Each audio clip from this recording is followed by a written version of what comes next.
Hello friends, ఇది గోవా నుంచి గోకర్ణకి వెళ్ళే దారిలో అనమాట. 2 టన్నెల్స్ ఉన్నాయి back to back. So tunnel స్టార్టింగ్లో లైట్స్ పెట్టారు మనకు అక్కడ టన్నెల్ ఉందని కనిపించడానికి. మిడిల్లోకి వెళ్ళేసరికి ఇంక లైట్స్ ఆఫ్ అయిపోతాయి అనమాట. అటు నుంచి మనకి బయట దారి ఇది లైట్ కనిపిస్తుంటుంది. ఇదొకటి చాలా బాగా అనిపించింది నాకు. ఇదిగోండి బయటికి వెళ్తున్నాం ఇప్పుడు మనం. సో ఇక్కడ నుంచి ఫారెస్ట్ రోడ్లో ట్రావెల్ చేసిన తర్వాత కర్ణాటకలో నెక్స్ట్ మనకి గోకర్ణ వస్తుంది అనమాట. ఇదిగోండి ఇలా ఉంటుంది గోకర్ణ టెంపుల్. ద్రవిడియన్ స్టైల్లో 4th సెంచరీలో కన్స్ట్రక్షన్ చేశారంట. అక్కడ బాగా లోటస్ ఫ్లవర్స్ అవి గుడిలో అమ్ముతున్నారనమాట. ఎంత ఫ్రెష్ అంటే ఇంకా దానిపైనుంచి బీస్ కూడా పోలేదు. సో గర్భగుడిలో శివుడిది లింగం ఇలా ఉంటుంది. కార్తీక మాసం కదా, మేము అది కార్తీక పౌర్ణమి రోజు దర్శనంకి వెళ్ళినాం కాబట్టి చాలా బాగా డెకరేట్ చేసింది. సో యాక్చువల్గా ఈ గోకర్ణకి అసలు ఈ పేరు ఎందుకు వచ్చింది అంటే, బ్రహ్మదేవుడికి ఈ యూనివర్స్ని అంతా నేనే క్రియేట్ చేసిన అని ఒక అరగెన్స్లో ఉన్నప్పుడు శాపం తగిలిందనమాట. ఆ శాపాన్ని పోగొట్టుకోవడానికి బ్రహ్మదేవుడు ఇక్కడ శివుడి కోసం తపస్సు చేశాడు. అప్పుడు శివుడు ఆవు నంది గోవు చెవిలోంచి ఉద్భవించిండు కాబట్టి ఈ ప్లేస్కి గోకర్ణ అనే ప్లేస్ అనే నేమ్ వచ్చిందనమాట. సో ఇక్కడ శివుడిని మహాబలేశ్వర్ అనే నేమ్తో పిలుస్తారు. సో కార్తీక పౌర్ణమి కదా, ఇక్కడ అంతా డెకరేషన్ అది బాగా చేశారు మొత్తం ఫ్లవర్స్ తోటి. ఇదిగోండి ఇది ఆది గోకర్ణ టెంపుల్. నేను గూగుల్లో ఓల్డ్ ఫొటోస్ చూశాను. అవేంటంటే నాకు అర్థమైంది ఏంటంటే, దాన్ని బట్టి ఇది మేబీ ఇనీషియల్ టెంపుల్ అయ్యి ఉంటుంది, స్టార్టింగ్ది. లోపల అండర్ గ్రౌండ్లో ఒకటి శివుడిది లింగం కూడా ఉంది, చుట్టూ వాటర్ ఉన్నాయి. రైనీ సీజన్లో అయితే మొత్తం ఫుల్ అయిపోతుందంట.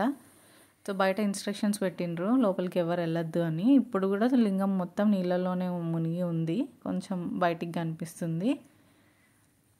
సో కార్తీక పౌర్ణమి కదా, చుట్టూ ప్రమిదలు అన్నీ పెట్టిండ్రు అనమాట సాయంత్రం దీపాలు పెట్టడానికి. సో మేము సాయంత్రం వరకు ఉండామని మేము కూడా నేను తీసుకెళ్ళిన ప్రమిదలో దీపం పెట్టి దండం పెట్టుకొని వచ్చిన. సో ఇది మెయిన్ ఆది గోకర్ణ అంటారు దీన్ని. దీని పక్కనున్న టెంపుల్ ఏదైతే ఉందో అది 4th సెంచరీలో కన్స్ట్రక్షన్ అయింది ద్రవిడియన్ స్టైల్లో.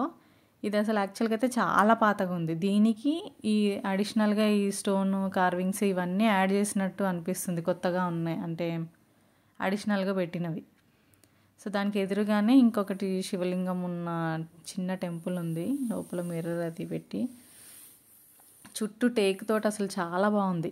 పైన డోమ్ లాగా కట్టిండ్రు అనమాట టేక్ చెక్కలతోటి. సూపర్ ఉంది అసలు కార్వింగ్ అయితే దానికి దీనికి. సో ఇక్కడ నుంచి పక్కన పార్వతీమాత గుడి ఉందన్నమాట. ఇదే టెంపుల్ కాంప్లెక్స్లో పార్వతీమాత విగ్రహం చూసిండ్రా ఎన్ని ఆయుధాలు ఉన్నాయో, పెద్ద కత్తి, త్రిశూలము, బల్లెము. సో ఇన్ని ఆయుధాలు ఉన్న పార్వతీమాత విగ్రహాన్ని నేను ఇక్కడే ఫస్ట్ టైం చూసిన. నాకైతే ఎక్కడ కనిపించలే ఇలాంటి విగ్రహము. ఈ టెంపుల్లో దర్శనానికి కంపల్సరీ పంచే ఉండాలన్నమాట. అమ్మాయిలు అయితే ట్రెడిషనల్ వేర్. యాక్చువల్గా మాకు ఐడియా లేదు, ప్లస్ ప్లాన్ లేదు యాక్చువల్గా గోకర్ణ వెళ్ళడానికి. సో అందుకని నేను ప్యాంట్ వేసుకున్నా అని చెప్పి నాతో కూడా పచ్చగట్టిచ్చేసారు. సో మీరు కూడా బీ ప్రిపేర్డ్, అంటే ట్రెడిషనల్ డ్రెస్ కంపల్సరీ. సో ఎలాగో మనకు క్యారీ చేస్తాము, బట్ అనుకోకుండా వెళ్ళినప్పుడు ఇలాంటి ఇబ్బంది అవుతుంది. సో పక్కనే అమ్మవారి టెంపుల్ ఉంది, అక్కడ కుంకుమ పూజ అవుతుందన్నమాట. వెండి రథము ఊరేగించడానికి దేవుణ్ణి. ఎగ్జిట్ అయిన తర్వాత అక్కడ ఒకటి శివలింగం ఉంది, తర్వాత బయట వినాయకుడి గుడి ఉందన్నమాట. ఈ గుడిలో వినాయకుడి విగ్రహం అసలు ఎంత ముద్దుగా ఉంటుందంటే బేబీ వినాయకుడి లాగా చాలా బాగుంది. ఇదిగోండి ఇలా ఎంత బాగుంది కదా. పక్కనే గోకర్ణ బీచ్ ఉందన్నమాట.